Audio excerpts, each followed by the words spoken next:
सुप्रभातम।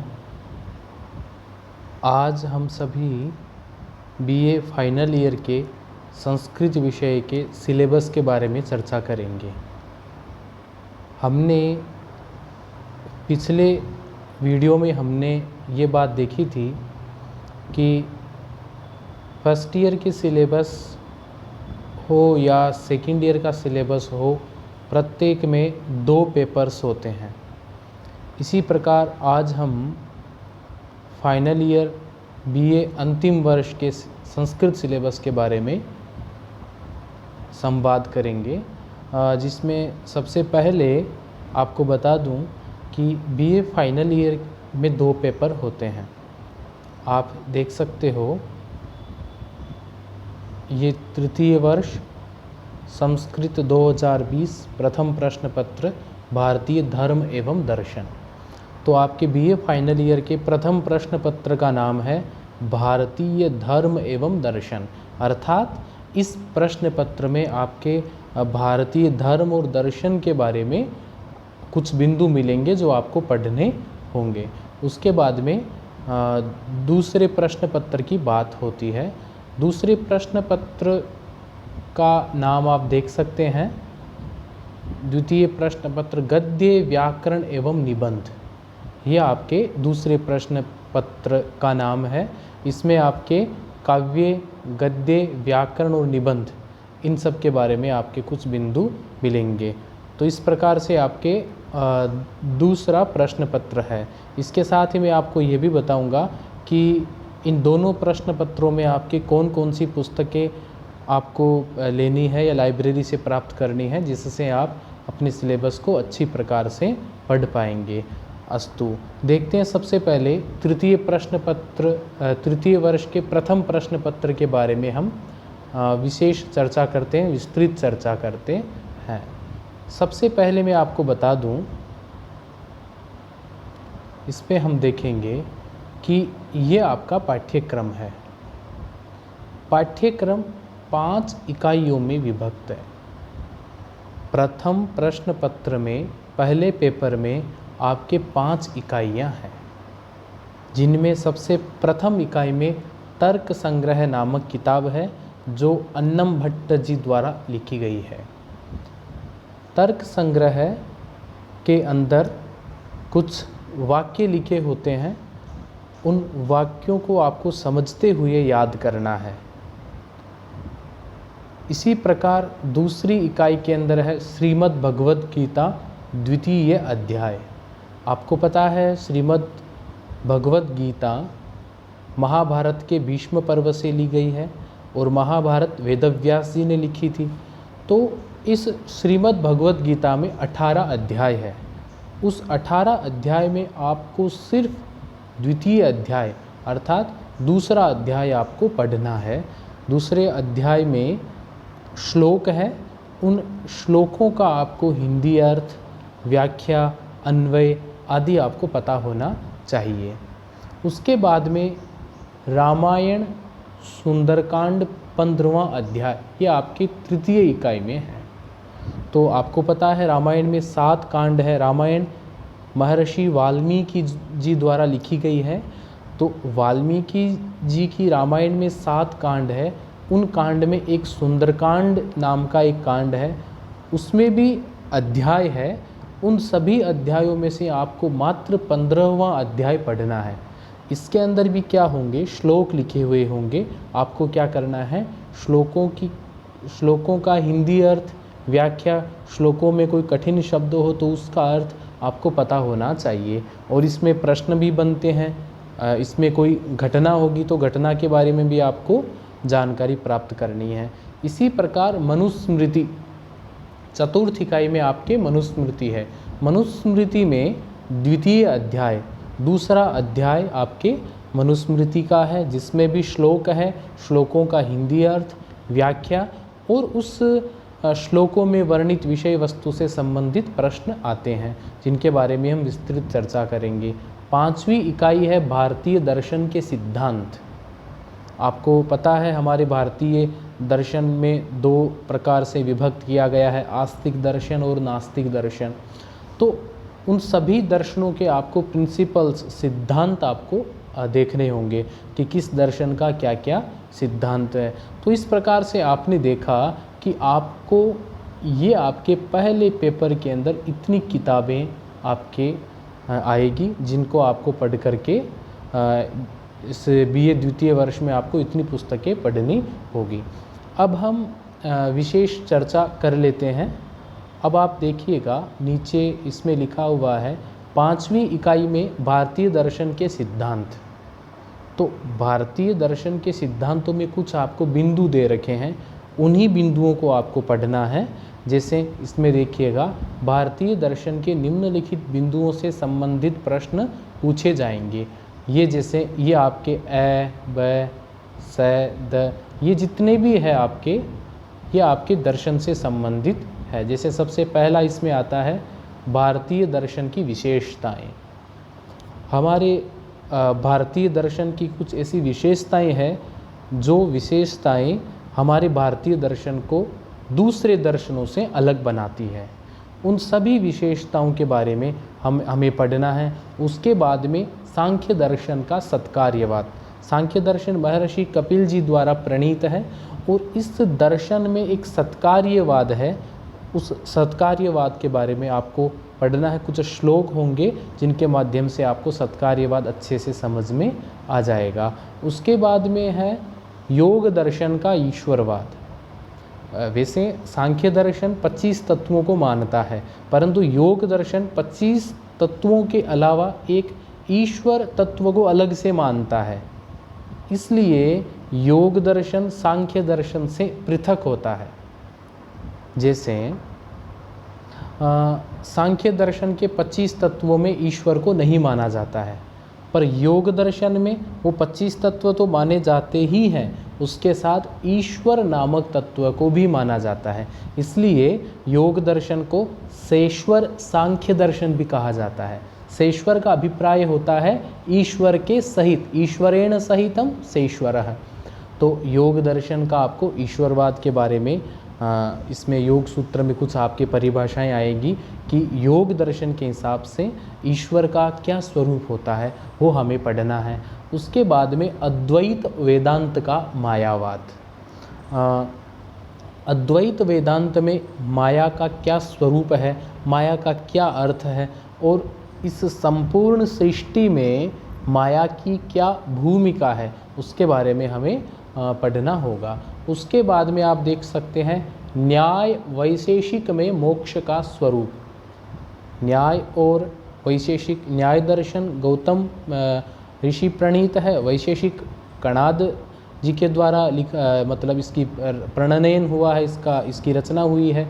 तो इन दोनों दर्शनों में मोक्ष का क्या स्वरूप है। वैसे देखा जाए तो सभी दर्शनों में एक बात सामान्य मिलती है, मोक्ष, कि किस प्रकार से हम मोक्ष को प्राप्त कर पाएंगे। मोक्ष के अलग अलग मार्ग है, इसलिए अलग अलग दर्शन बन गए। तो हमें न्याय और वैशेषिक दर्शन में मोक्ष के स्वरूप के बारे में देखना है। इसी के बाद लिखा हुआ है वैशेषिक दर्शन का परमाणुवाद। आधुनिक विज्ञान के अंदर जो अणुपरमाणु की बातें होती है उससे संबंधित वैशेषिक दर्शन में कणाद मुनि ने अच्छे से परमाणुवाद को समझाया गया है। वैशेषिक दर्शन का हमें परमाणुवाद भी पढ़ना है। इसके बाद में आता है पूर्व मीमांसा में धर्म स्वरूप। पूर्व मीमांसा, उत्तर मीमांसा। उत्तर मीमांसा होती है वो वेदांत दर्शन कहलाती है। पूर्व मीमांसा जिसमें कर्मकांड आदि का वर्णन हो। तो इसमें धर्म का क्या स्वरूप है, उस धर्म के स्वरूप के बारे में पढ़ना है।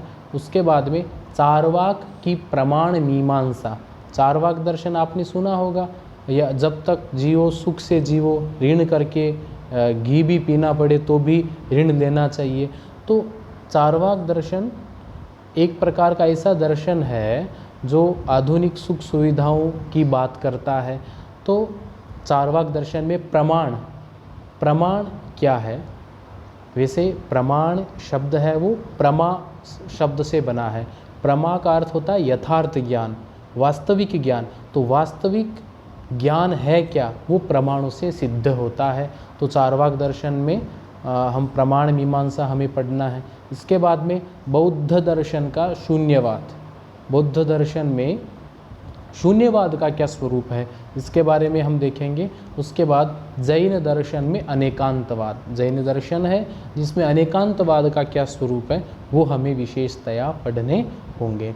इसके बाद में आपको अब बताया गया कि तर्क संग्रह में से, अब देखो इसमें आप देख सकते हैं तर्क संग्रह में से ही 2 में से 1 की सप्रसंग हिंदी व्याख्या आएगी। तर्क संग्रह में गद्यांश लिखे हुए रहते हैं, उन सभी गद्यांशों की व्याख्या आएगी। तो इसमें लिखा हुआ है सप्रसंग हिंदी व्याख्या। सप्रसंग का अभिप्राय यह होता है कि आपको इस पुस्तक का पता होना चाहिए, इसके रचयिता अन्नम भट्ट जी है, उनका नाम आपको पता होना चाहिए और वह कौन से प्रकरण से लिया गया है और उस गद्यांश के अंदर उस गद्यांश की विषय वस्तु क्या है ये आपको पता होनी चाहिए। ये सप्रसंग में लिख देंगे और हिंदी व्याख्या में आप पढ़ने के बाद में आप अपने आप हिंदी व्याख्या कर पाओगे। इसी प्रकार गीता के द्वितीय अध्याय में से 2 श्लोकों में से 1 की सप्रसंग हिंदी व्याख्या, गीता का दूसरा अध्याय जिसमें 72 श्लोक है, इनमें से आपके 2 श्लोक आएंगे जिनमें आपको सप्रसंग लिखना है। सप्रसंग में आपको ये लिखना होगा कि ये महाभारत के भीष्म पर्व के श्रीमद् भगवत गीता के दूसरे अध्याय से लिया गया है और इसमें किस अलग अलग श्लोक में अलग अलग का वर्णन होता है, किसी में आत्मा का वर्णन है, किसी में जीव का वर्णन है। तो जिस श्लोक में जिसका वर्णन हो वो आपको पता होना चाहिए। तो इससे संबंधित आपको व्याख्या करनी है। तो इस प्रकार से हमने देखा कि आपके प्रथम प्रश्न पत्र में आपको तर्क संग्रह, श्रीमद् भगवत गीता, रामायण सुंदरकांड, मनुस्मृति और भारतीय दर्शन के सिद्धांत, इन्हीं बिंदुओं पर आपको अपनी तैयारी करनी होगी। तो ये आपके प्रथम प्रश्न पत्र की विषय वस्तु थी जो हमने पढ़ी। अब इनकी पुस्तकों की बात है तो आप देख पाएंगे कि आपके इसमें बीए अंतिम वर्ष में इतनी पुस्तकें ये है, जिसमें आप देख सकते हैं तर्क संग्रह है, श्रीमद् भगवत गीता, रामायण सुंदरकांड, ये सभी पुस्तकें आपके इस बीए फाइनल ईयर के अंदर आपके हैं जिनको आप लेकर के आप पढ़ सकते हैं। इसी प्रकार आगे भी वही पुस्तकें मिलेगी, जैसे मनुस्मृति है, भारतीय दर्शन के सिद्धांत है, ये सभी अलग अलग लेखकों के द्वारा इनकी व्याख्या की गई, अलग अलग व्याख्याकार है। तो ये सभी पुस्तकें आपके बीए अंतिम वर्ष में बहुत ही सहायक सिद्ध होगी। अस्तु, तो हमने फर्स्ट पेपर के अंदर देखा कि किस प्रकार से किन किन बिंदुओं को शामिल किया गया है। अब द्वितीय प्रश्न पत्र है, सेकंड पेपर है। सेकंड पेपर का देखिएगा नाम क्या है, द्वितीय प्रश्न पत्र काव्य, गद्य, व्याकरण एवं निबंध। तो आप देख सकते हैं ये आपके दूसरे पेपर का नाम है, काव्य, गद्य, व्याकरण एवं निबंध। यह थोड़ा व्यावहारिक प्रश्न पत्र है। इसमें आपको अनुवाद बनाना, निबंध आप तभी लिख पाओगे जब आपको संस्कृत में अनुवाद अच्छे से करना आ रहा हो। और काव्य, इसमें साहित्य की कुछ पुस्तकें होंगी जिनको आपके श्लोकों की व्याख्या आदि आपको अच्छे से तैयार करनी होगी। अस्तु, तरही ये आपके सेकंड पेपर में जो इसकी विषय वस्तु है उसके बारे में हमने चर्चा की। अब देखिएगा आपका जो सेकंड पेपर है, सेकंड पेपर में 5 इकाइयाँ चलती है। ये आपकी 5 इकाइयाँ रही। सबसे प्रथम इकाई के अंदर महाकाव्य, जिसमें आपको किरातार्जुनीयम का प्रथम सर्ग आपको पढ़ना है। किरातार्जुनीयम 12वीं कवि के द्वारा रचित एक महाकाव्य है। तो इस महाकाव्य में बहुत सारे सर्ग हैं, परंतु आपको किरातार्जुनीयम का प्रथम सर्ग ही पढ़ना है। मैं आपको बता दूं, इस पुस्तक के अंदर किरातार्जुनीयम में श्लोक है, उन सभी श्लोकों की आपको व्याख्या करनी होगी, उनका हिंदी अर्थ पता होना चाहिए और उन श्लोकों में जिन जिन घटनाओं का वर्णन किया गया है उन सभी घटनाओं के बारे में आपको जानकारी होनी चाहिए। इसके बाद में द्वितीय इकाई गद्य काव्य। तो गद्य काव्य में विश्रुत चरितम है। विश्रुत चरितम में आपको गद्यांश मिलेंगे। उन सभी गद्यांश को आपको समझते हुए, किसी गद्यांश में कोई कठिन शब्द आ जाए तो उसका आपको अर्थ पता होना चाहिए, और उस गद्यांश को पढ़ते हुए आपको पता होना चाहिए कि इस गद्यांश के अंदर किस घटना या विषय वस्तु का वर्णन है, और इसके अंदर कठिन शब्दों का क्या क्या हिंदी अर्थ है, क्या संधि है, क्या समास है, इसके बारे में आपको विस्तृत रूप से पढ़ना होगा। उसके बाद में इकाई तृतीय नीति काव्यम नीति शतकम। आपको पता है कि भर्तृहरि जी द्वारा 3 शतक लिखे गए। शतक का मतलब होता है 100, जिसमें 100 श्लोक होते हैं उसको शतक कहा जाता है। तो नीति शतकम, वैराग्य शतकम और श्रृंगार शतकम, ये 3 आपके शतक मिलते हैं भर्तृहरि जी के द्वारा प्रणीत, जिनमें नीति शतकम एक नीति काव्य है जिसमें 100 श्लोक लिखे गए हैं, जिनमें नीति अच्छी अच्छी बातें बताई गई है जो आपके जीवन में उपयोगी होती है। तो नीति शतकम के आपको 100 श्लोक, पूरे के पूरे श्लोक आपको पढ़ने होंगे, उनका हिंदी अर्थ, उनकी संस्कृत व्याख्या, उनके अंदर क्या क्या उसकी विषय वस्तु है, उसके बारे में आपको अच्छे से पढ़ना होगा। उसके बाद में आती है इकाई चतुर्थ व्याकरण तिङन्त एवं वाच्य परिवर्तन। यह वैसे तो सभी इकाइयाँ आपके लिए महत्वपूर्ण है, परंतु इकाई चतुर्थ यह आपके लिए बहुत ही महत्वपूर्ण है। इसमें आप तिङन्त मैं आपको बता दूं, संस्कृत व्याकरण में 2 प्रकार के प्रत्यय होते हैं, सुबंत और तिङन्त। सुबंत प्रत्ययों से राम है, रामौ, रामाः, रामम, रामौ, रामान, ये सभी शब्द रूप बनते हैं। हरि ही हरि हरयः, आपने इस कक्षा के पूर्व में आपने बहुत सारे शब्द रूप देखे होंगे, वो सभी शब्द रूप सुबंत प्रत्ययों से बनते हैं। यहाँ पर लिखा हुआ है तिङन्त। तिङन्त का अभिप्राय है तिप तस झी सिप थस्थ है, ऐसे 18 प्रत्यय है, उनसे बनती है क्रियाएं, धातुओं में लगकर क्रियाएं बनती है। जैसे भवती भवतः भवन्ति, भवसी भवतः भवतः, करोति कुरुतः कुर्वन्ति। आपने इस कक्षा के पूर्व में ऐसी बहुत सारी धातु रूप आपने देखे होंगे, वो सभी धातु रूप तिङन्त, तिप तस झी सिप थस्थ आदि से बनते हैं। ये आपको विशेष रूप से पता होना चाहिए। उसके बाद में वाच्य परिवर्तन। वाच्य परिवर्तन बहुत ही रोचक और बहुत ही महत्वपूर्ण आपके लिए ये विषय वस्तु है। आप इसमें आप ज़्यादा कंठस्थ न करके समझ करके आपको देखेंगे तो आप वाच्य परिवर्तन कर पाओगे। 3 वाच्य होते हैं, कर्तृवाच्य, कर्मवाच्य और भाववाच्य, जो आपने हिंदी में पढ़े होंगे।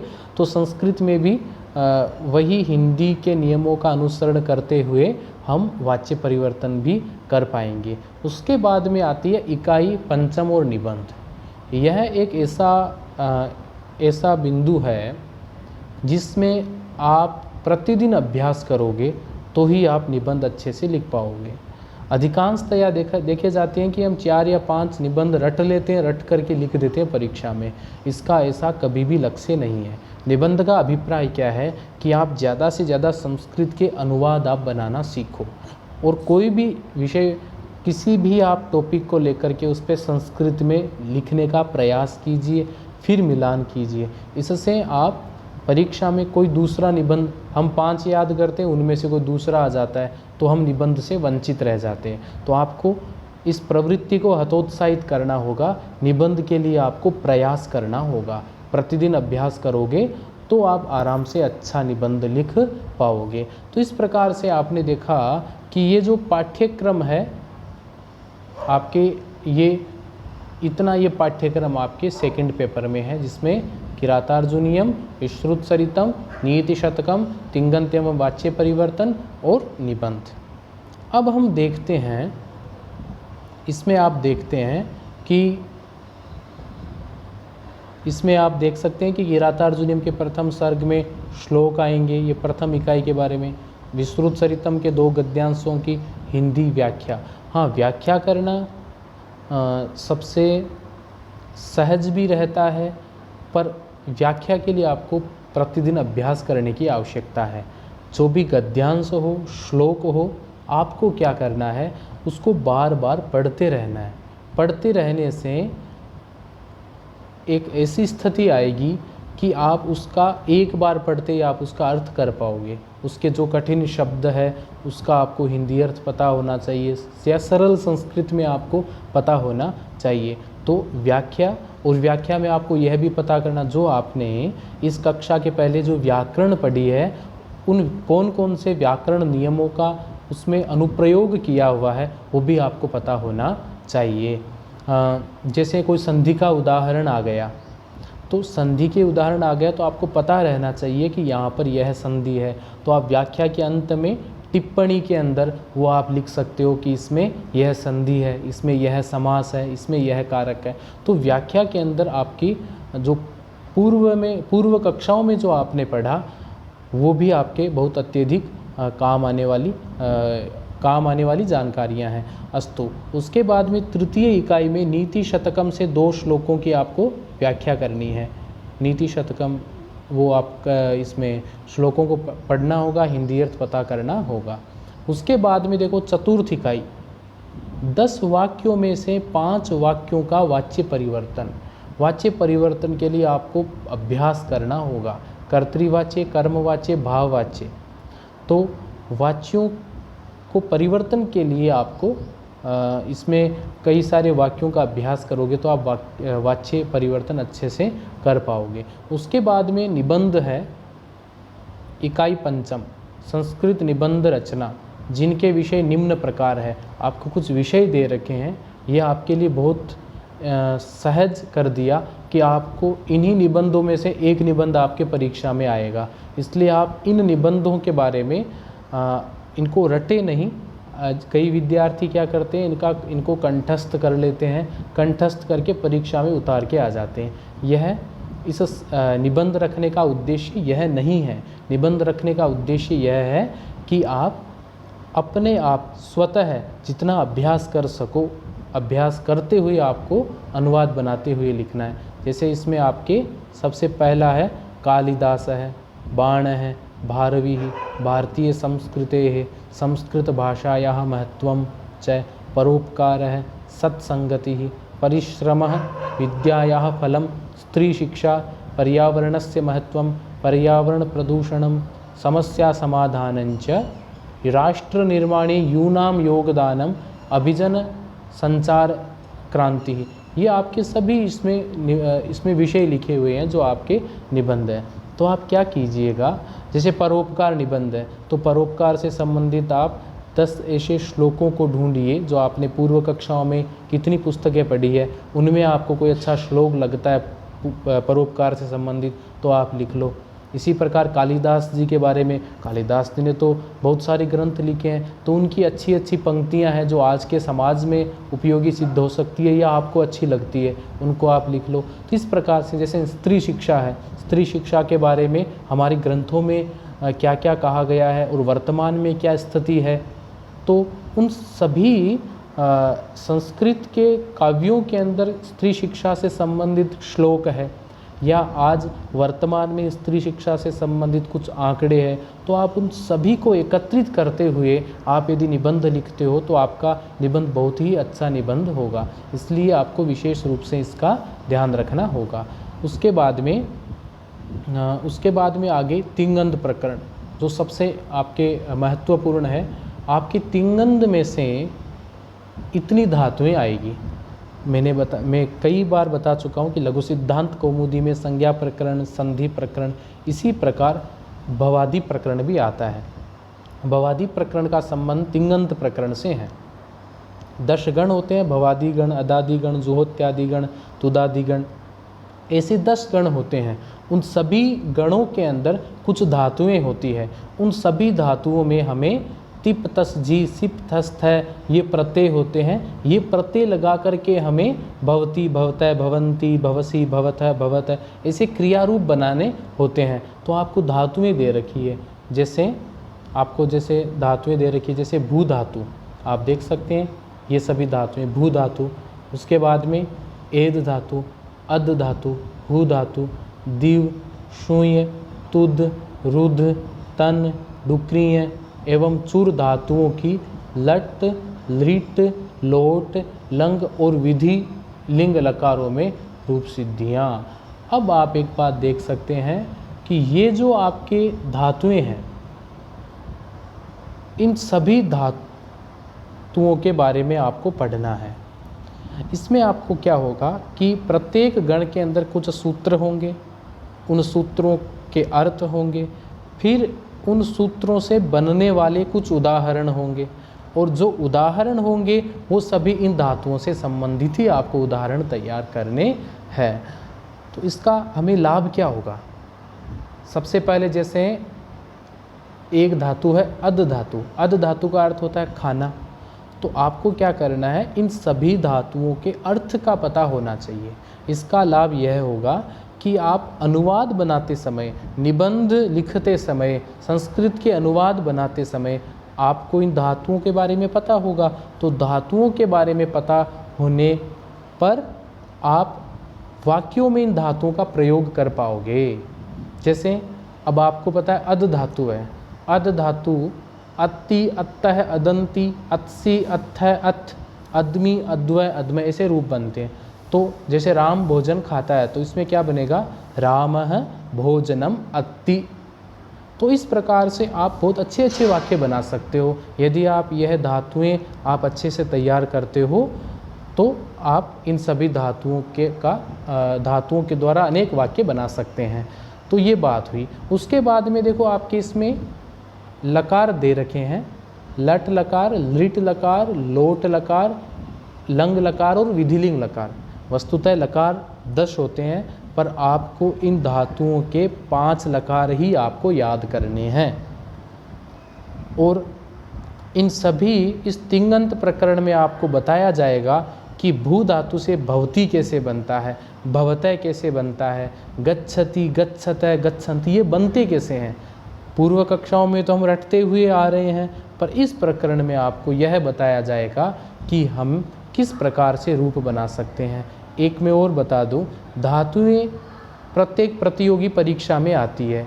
हम क्या करते हैं, पहले दिन रटते हैं, कंठस्थ करते हैं, दूसरे दिन भूल जाते हैं। इसलिए इस प्रवृत्ति को भी छोड़ना होगा।